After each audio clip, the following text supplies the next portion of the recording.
climb out to the furthermost point of the harbor and watch the ship sail majestically into port. A large harbor is an exciting place as the huge ships come and go with their cargoes from foreign lands. From the Orient, they bring such things as coconut, tea, rattan furniture, and Japanese toys. And today, a ship of wild animals will arrive. Trains are on hand at the docks to carry the cargo to inland points.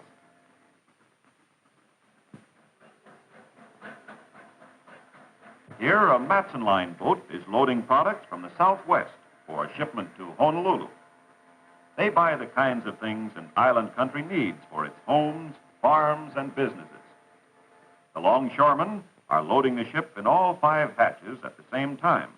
In the front hatch, lumber, and the next hatch, canned goods like Crisco. The hatches are the openings in the docks down which the cargo is loaded. It has been raining, and the hatch covers are still in place. A Pinkerton guard stands at the gangplank and will not let anyone board the ship without permission. Bob is lucky because Mr. Turner, the warehouse manager, is a friend of his and has promised to take him on board to see the loading. Men at sea take pride in their ship and keep it spotlessly clean. The size of a ship is generally told by tons. This is a fine, large freighter, and when loaded would weigh 14,000 tons. From the bridge deck, they have a fine view of the loading. Until loading time, the cargo is stored in warehouses for protection against fire, theft, and bad weather. Small jitneys or lift trucks haul the loads from the warehouse and place them in front of the hatch where they are to be loaded. Mr. Turner explains to Bob that when a country can raise more crops or manufacture more products than it needs, it sends these things to other countries. When a country sends things to other countries, it is exporting. In return, it buys from the other countries the things those countries can produce best. And now it's lunchtime, and this shift of workmen stop to eat. Sometimes 3 different shifts of longshoremen work loading a single ship, and loading continues all night. This ship will return from Honolulu with a load of sugar and pineapple. Steamship companies hire Pinkerton guards to protect their ships and docks. Sometimes 10 or more men will be required to guard a ship that is loading valuable cargo.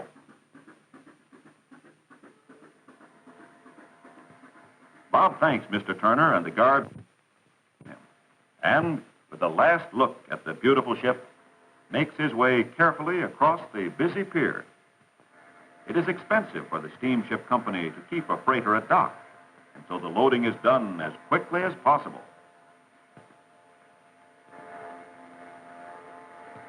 Further down the dock, piles of rock salt are stored temporarily, waiting shipment to Japan. Trains brought the salt from the rock salt mines, and the government bought the salt for shipment to Japan. The Japanese use a lot of salt for curing and pickling their fish, and they also refine it for table salt. The tractor shovels, called skipjacks, scoop up the salt, and the trucks carry the salt to the ship to be loaded. Bob asks if he can take some home to show his family. He thanks the men and goes on his way. Further down the dock, the President Grant lies at anchor. She just arrived from the Orient with an exciting cargo of wild animals. In fact, the first wild animals that have been imported from Siam in 8 years. Bob admires the beautiful sweep of the bow of the ship. She is about 500 feet long and 70 feet wide. The President boats belong to the American President Line. Every 2 weeks, ships from this line leave for a trip around the world. They carry both freight and passengers. Mr. Chapman shows Bob the list of animals that are due to arrive. 2,500 animals, birds, and snakes from Siam. Mr. Chapman is a checker for the steamship company and keeps track of each load of animals to be sure the correct number arrive. A crate of honey bears. The bears are tame, and Mr. Chapman plays with them through the bars. Honey bears come from Asia and Australia. Ocean trips are hard on animals as they get sick at sea. On this trip, they lost 20 monkeys, 6 apes, and 100 birds, and 1 elephant died of pneumonia. Bob asks who bought the animals. Some will go to zoos, some to circuses, and some to the companies that buy and sell wild animals. Chico was the pet of the ship and attached herself to one of the ship's officers. She likes to cuddle up close and be petted. Chico is almost human. She is used to hanging from the trees by her arms, but she also walks upright like a man. Here, Chico. My Bob would like to have a pet like Chico. The steamship company felt that people would enjoy seeing them unload the animals, so they invited important people to be their guests and planned a celebration. This way, they advertised their ships. The guests crowd around the hatch and watch the men try to make the elephants walk into the unloading crates. Bob thinks this is a lot of fun. This way, Sambo. In you go. Now fast, close the door. And up comes Sambo to get his first view of this country. Cameras flash, and the guests walk over to the rail to see Sambo land gently on the dock. The steamship company has invited Sabu, the elephant boy, and 2 actresses to welcome the elephants. It's all fun and will mean publicity for the steamship company. All the newspapers have sent reporters, for this event is unusual and funny and will have news value. These animals are valuable. In fact, this boatload of animals is worth $35,000. And now Timbuktu is coaxed into the stall. He isn't as nervous as Sambo, and up he comes.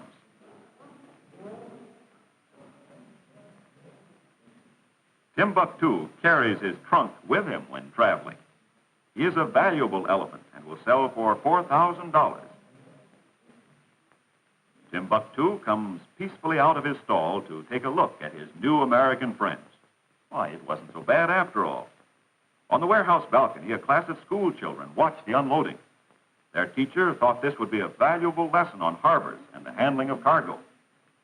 Another elephant, Jumbo, swings down in a net sack, and is he annoyed.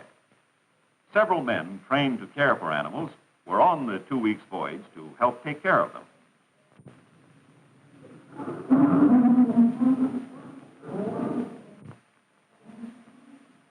The elephants seem relieved to have their feet on solid ground and are glad to pose with Sabu and the actresses for the photographers. The newspaper men quickly take their pictures.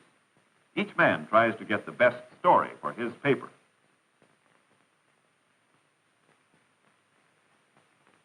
Bob is having the time of his life, but he also enjoys the everyday things that happen around the harbor. The fact that these freighters carry their cargo to and from the furthest corners of the world is exciting to Bob. President Grant will return to China with a load of cotton and other American products that China needs. The longshoremen unload the cotton onto the warehouse trucks or jitneys. In China, they will make the cotton into cloth sheets and clothes. American tourists may buy Chinese kimonos or dolls and bring them back to the United States. Thus, the finished product made from this cotton may come back to the United States. Bob asks for a sample of the raw cotton to show his family.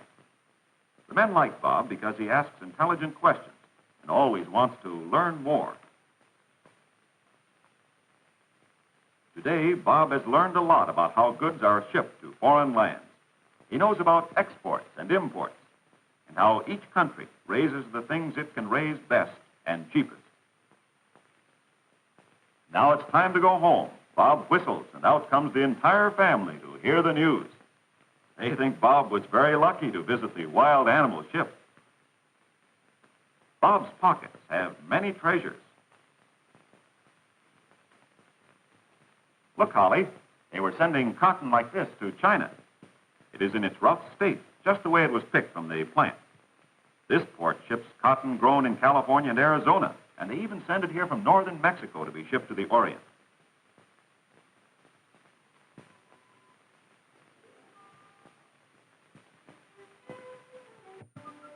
And look, Holly, I picked the salt up on the dock. It is rough like this before it goes through a plant and is refined for the table. Holly thinks everything Brother Bob does is just about right. Mother, the man said I could come again. May I go next Saturday? Well, goodbye, Bob.